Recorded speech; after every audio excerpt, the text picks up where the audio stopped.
Yo, what is going on, everyone? My name is Nick, or the Notorious Fantasy, and in today's video, we're going to be talking about my week number 4 tight end rankings for fantasy football in 2021. Inside of today's video, we're going to be talking about my top 24 ranked tight ends of the week, as well as discussing why I have them ranked at each and every single spot inside the top 24. But before we get on into things, I'd like to ask if you are new to my channel and you do end up enjoying today's video, to please make sure that you do hit that subscribe button down below, because not only is it free, I put out content every single day to help you guys win your 2021 fantasy football championship. And while you're down there, whether you are new to the channel or not, please make sure that you do hit that like button down below to help boost this video up the algorithm so that more beautiful people like yourself can see today's video. I'd also like to ask if you guys are on Twitter and would like to follow me, to please do so at NotoriousFNTSY. The link to my Twitter is also down below in the description. So without further ado, let's get into things. We begin at number 1 with my number 1 ranked tight end of the week. That is Travis Kelce of the Kansas City Chiefs, going up against the Philadelphia Eagles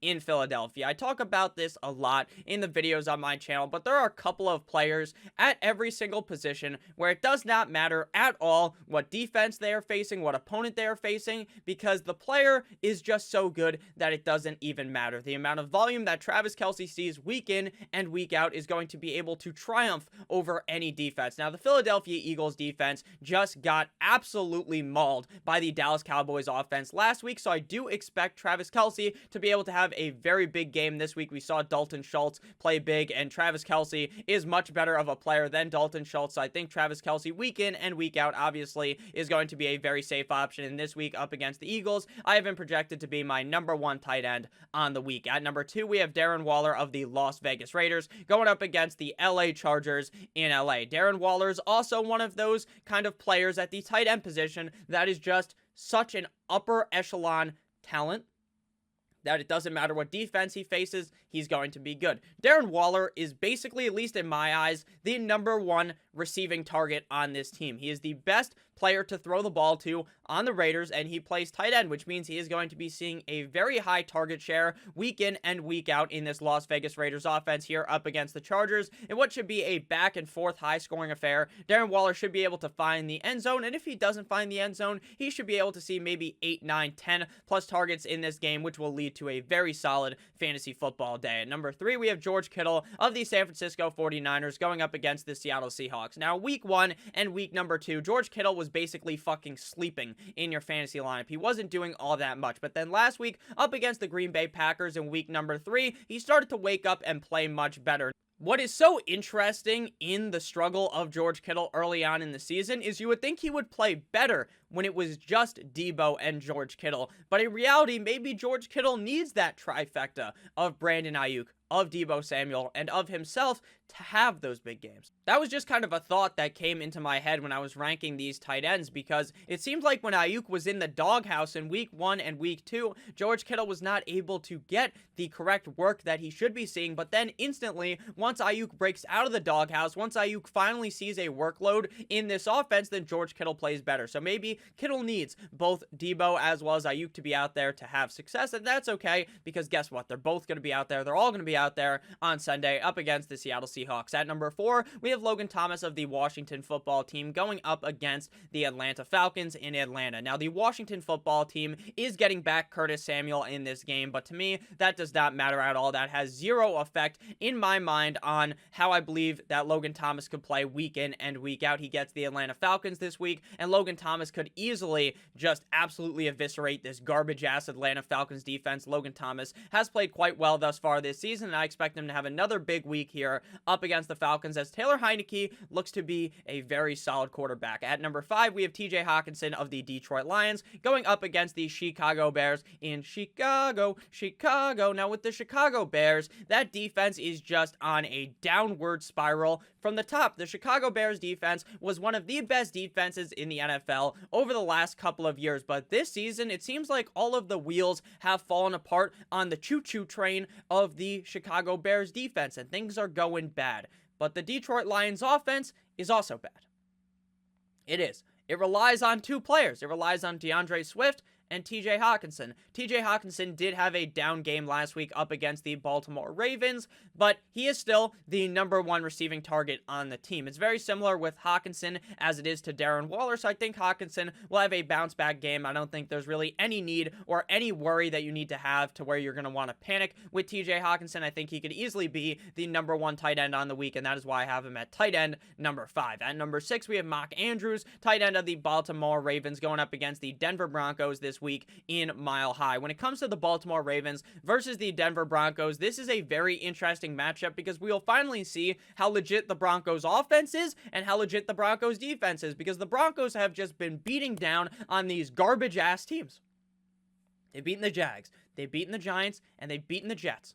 Those are 3 very bad teams. This week, they go up against the Baltimore Ravens. So how legit is that defense when you're facing a tough opponent like Lamar Jackson and the Baltimore Ravens? How tough is that offense when you're not facing these garbage-ass defenses? So we will see this week. I think Mark Andrews is in for a pretty solid game. He went ballistic last week. I'm not too sure he will have that high of a point total this week, but I do think he is a very solid option week in and week out for the Baltimore Ravens. At number 7, we have Tyler Higbee of the LA Rams going up against the Arizona Cardinals. Now, it's going to be very interesting to see what happens for the Rams once, Kupp doesn't see that extremely high target share. Once Robert Woods is actually pushed a little bit more into the offense, is that going to really hurt Cooper Kupp? Is that going to do nothing to Cooper Kupp because Cooper Kupp's still fine? Is that going to hurt Tyler Higbee? I'm very interested to see when that happens, because it's not like Robert Woods is just some used fucking condom, this half-open bag of potato chips that's in the lineup. Robert Woods is a very talented NFL wide receiver, so I'm interested to see when that transition is made to get Robert Woods the ball more,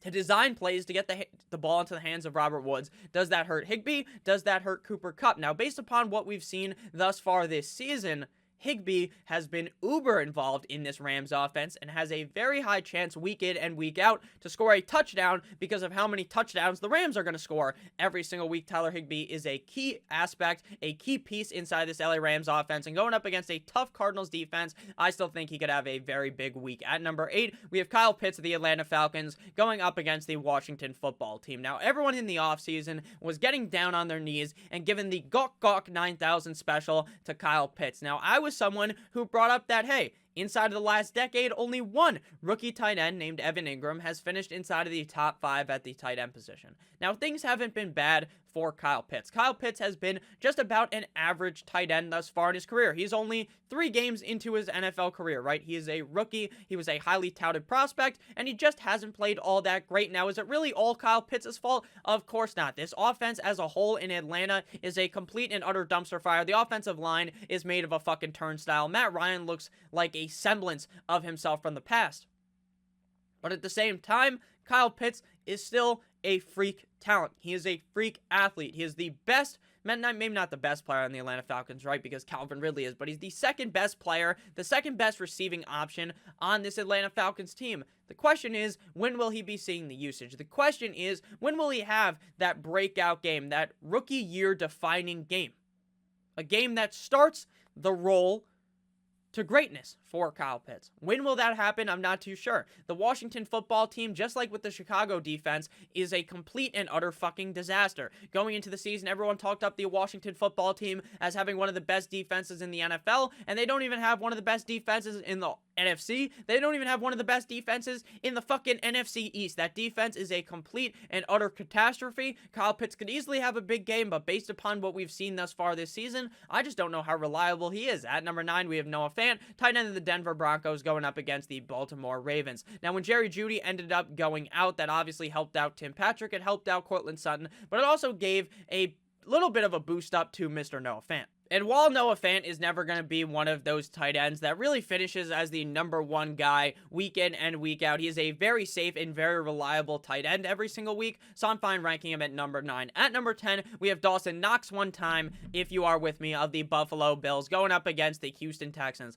This is the perfect smash matchup for Dawson Knox. Dawson Knox is riding an absolute fucking heater right now, but the biggest issue is eventually I feel like the Dawson Knox choo-choo train is going to get derailed, and it is going to metaphorically kill everyone who is riding the train of Dawson Knox because he heavily relies on that touchdown. He's not a guy like Darren Waller, like George Kittle, like Travis Kelce, like Hockenson, like Logan Thomas, who could see like 8, 9, 10 targets every single game. That's just not going to happen with Dawson Knox. He's a guy that heavily relies on the touchdown. So if Dawson Knox doesn't score in this matchup, but Nick, he's playing up against the Houston Texans, he's probably going to score. I agree. I think Dawson Knox is going to score. I think Dawson Knox has a great game, but eventually the training wheels are going to come off. He's not going to score that touchdown, and he's going to have like 5 points on a week. But this week up against the Texans, I definitely would not predict that. I think he still has a good game, but that is something to kind of monitor going forward. Before we get on into tight ends 11 through 20, I would like to ask if you are new to the channel to please make sure that you do hit that subscribe button down below. And whether you are new or not, to please make sure that you hit that like button down below. I would appreciate it a ton. So at number 11, we have Dallas Goedert of the Philadelphia Eagles going up against the Kansas City Chiefs this week. Now, on paper, when you're thinking about it, Dallas Goedert is clearly the number 1 tight end on the team, and Zach Ertz is behind him. But last week, Zach Ertz finds the end zone. Zach Ertz has the better week. So it is entirely possible every single week that the Dallas Goedert gamble that you play with him and Zach Ertz in the offense ends up being a loss for you because Zach Ertz finds his way into the end zone, and Dallas Goedert will probably not have a shitty game, right, if he does not find his way into the end zone, but he also won't put up that big performance that you're looking for, and that severely diminishes the upside week in and week out that Dallas Goedert has because Jalen Hurts heavily looks for the tight end in this offense, and there's a lot of points inside of the game where it's not just Dallas Goedert out there, where they are both out there where they're running the 2 tight end sets. So I do believe that Dallas Goedert has big upside this week, but it is kind of diminished by the fact that Zach Ertz is so heavily used on this team. At number 12, we have Big Bob Tonyan, Robert Tonyan of the Green Bay Packers going up against the Pittsburgh Steelers. Now, Robert Tonyan, just like Dawson Knox, is in one of these situations where it's touchdown or bust weekly, meaning that if Robert Tonyan doesn't score a touchdown in the game, that he's probably going to be a very big disappointment. This week they draw the Pittsburgh Steelers, and this is going to be a tough matchup for the Green Bay Packers offense. Do I expect the Green Bay Packers to play well? Of course I do. I expect them to play well every single game, and that obviously gives Robert Tonyan the chance to score the touchdown, but this week up against the Steelers, the odds of that happening are definitely a little bit lower. At number 13, we have my boy Mike Licky on my Gesicki, tight end of the Miami Dolphins going up against the Indianapolis Colts in a revenge game for Jacoby Brissett. Mike Licky on my Gesicki is a excellent tight end start on the week. His upside is very high, as we saw Mike Gesicki have 10 plus targets last week in that game up against the Raiders. Now, the biggest drawback to Mike Gesicki is that in week 1 and week number 2, even in week number 2 when Jacoby Brissett came in and it wasn't Tua Tagovailoa after he ended up getting hurt, then Gesicki wasn't getting force-fed with these targets. But we saw last week, he clearly was. So I'm not saying that it's 100% likely that Jacoby Brissett is going to just force feed him again, but based upon the other tight ends that are below Mike Gesicki, you just have to rank him up here at 13 with the upside and the potential to just absolutely skull fuck the Colts defense, because the Indianapolis Colts defense stinks. At number 14, we have Tyler Conklin of the Minnesota Vikings going up against the Cleveland Browns. Tyler Conklin looks pretty solid thus far this season. He is clearly a key piece, at least in the red zone, for the Minnesota Vikings. The issue here with Minnesota is that there are too many cooks in the kitchen. Dalvin Cook's going to be getting some dump-offs if he is healthy, which is my assumption. Adam Thielen, Justin Jefferson, KJ Osborne. This is not just one big Hakuna Matata on this offense, because someone is going to be left out. Last week, KJ Osborne was left out. This week, there's a solid chance that Tyler Conklin is left out, but I do expect this game to be a high-scoring game. Based upon the Vegas lines, this is going to be a high-scoring game, so I expect Tyler Conklin to play pretty solid this week, but again, when you're down here at this range at tight end, you're really hoping for that touchdown. At number 15, we have Dalton Schultz of the Dallas Cowboys going up against the Carolina Panthers. Dalton Schultz just got absolutely done with anally ravaging the defense of the Philadelphia Eagles. That was a destructive matchup for Dalton Schultz. Now, do I expect the same thing up against the Panthers? Probably not, because the Panthers defense is quite legit, and because it's not just Dalton Schultz. Blake Jarwin is still looming in the distance. Blake Jarwin is still going to be seeing usage. So I think at the end of the day, Dalton Schultz is a fine start this week, but there is a chance that Blake Jarwin kind of screws that all up. At number 16, we have Jared Cook, tight end of the LA Chargers, going up against the Las Vegas, turn your volume down, Raiders. On Monday night, Jared Cook has absolutely sucked donkey hog the last couple of weeks. Everyone has been riding the Jared Cook train, and it hasn't worked out too well. This week against the Raiders should be a high-scoring tit-for-tat matchup between the two squads, so Cook has decent upside every week.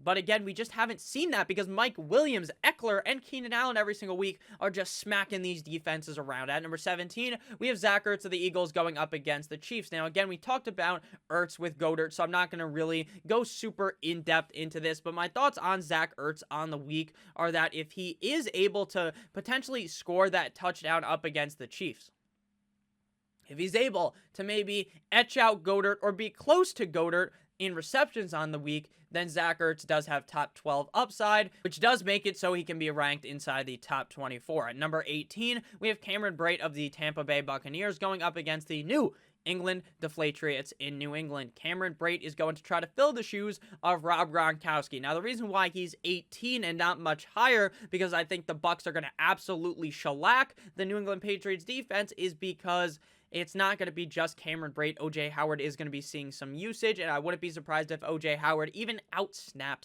Cameron Brate in this game, which obviously wouldn't be great for Cameron Brate. So if you're down tremendous at tight end, you need to pick up a guy, and you want to throw him into your lineup with super high upside, then Cameron Brate is that answer. So I like Cameron Brate this week, tight end 18. Next up, we have one of the other tight ends in the game, Hunter Henry of the New England Patriots, going up against the Bucs. Now, the Bucs defense is just about impossible to play super well against now. But Nick, the Bucs defense allows a lot of yards.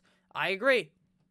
But they've also played against some excellent offenses. They haven't played up against a team like the Patriots with Mac Jones, with Hunter Henry. All right, I don't expect Hunter Henry to have a good game, but he is seemingly the lead tight end in New England, which will get him ranked inside the top 20. At number 20, we have Easy Evan Engram of the New York Football Giants at the New Orleans Saints. Now, there's a lot of things I would rather do than start Evan Engram in my lineup, because this matchup, realistically, with all of the injuries in New York, is perfect.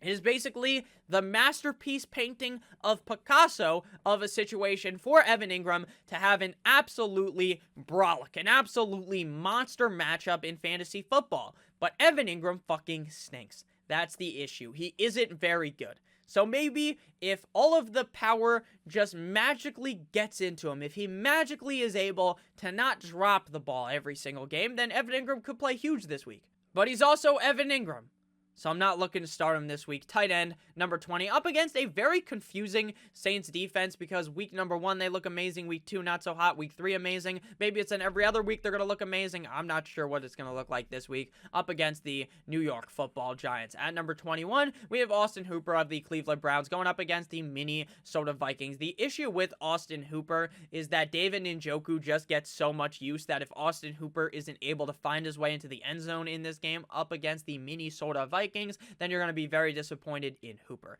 At 22, we have Will Dissly, tight end of the Seattle Seahawks, going up against the San Francisco 49ers in San Fran. Gerald Everett has been ruled out of this game, which gives the next man up, Will Dissly, a shot to play well.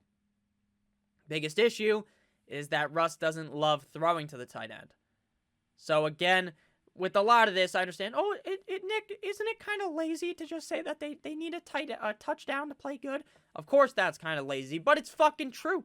It's so true. With these back-end tight ends, if they don't find the end zone because they get such little usage, they're basically irrelevant in your lineup. So you got to be hoping for a touchdown here for Dissly. At 23, we have Jonnu Smith, tight end of the New England Patriots, going up against the Bucs. With Jonnu Smith, it seems like he's lost out to Hunter Henry. Seems like Hunter Henry is now the lead dog in the clubhouse at the tight end position, but it also isn't just set in stone that he is. So I wouldn't be surprised if he outscored Henry, wouldn't be surprised if Henry outscored him. And this is a shitty matchup, so he's tight end 23. And closing in the top 24, we have Cole Kmet of the Chicago Bears going up against the Detroit Lions. Now, Jimmy Graham has had virtually zero impact on the upside, the downside. He really hasn't had any impact on Cole Kmet because he gets no usage. The biggest impact on Cole Kmet is the fact that Matt Nagy is an absolute fucking bozo. The fact that Justin Fields is going to get plowed 7,000 times the game. And the fact is that Justin Fields may not even be the starter because Andy Dalton might somehow suit up in this game. Whatever the opposite of a crystal clear situation is what it is here in Chicago. I don't know what to think. I think Cole Kmet's a talented tight end. I just don't think he's going to see enough usage, and I just think the fact is that even if he does see the usage, the fact that the team sucks complete and utter hog, right? They're not good at all.